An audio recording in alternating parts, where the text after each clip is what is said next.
Sides of the war. There were two sides of the war, Britain and the colonists. The colonist ally was France, and the British paid 40,000 Germans to help win. Weapons that were used in the war. The revolutionary soldiers used a variety of different weapons, including muskets, pistols, rifles, long rifles, knives, tomahawks, axes, swords, sabers, polearms, and cannons. Where the war was fought.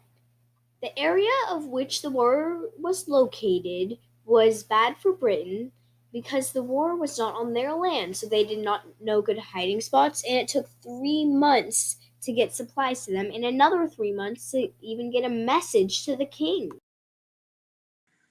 The war went well for America because it was fought on their land. They knew good hiding spots, and home was only about 30 minutes away, so they could get all the materials and everything that they need in a very short amount of time. Tactics used by Americans. The most common tactic used by the Americans was the guerrilla tactic. They would hide and wait for a small group of British soldiers so then they could kill them, and then they would run away before any of the other troops realized. Tactics used by the British.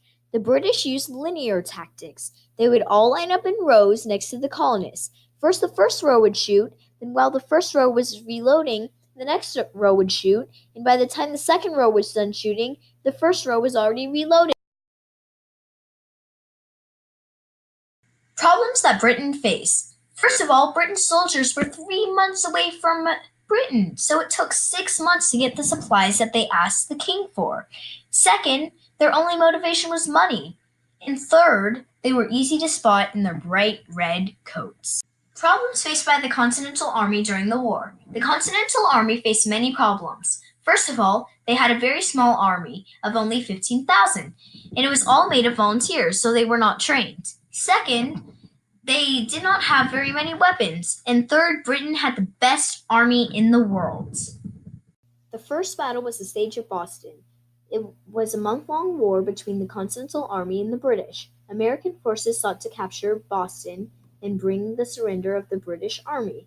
They were trapped in the city, and the British concluded that they could not hold the city of Boston, and they withdrew the bases. The battle on the King's Mountain in 1780 was an American victory over Loyalist forces in South Carolina. It was important because it came after many defeats in the area, and it boosted their morale.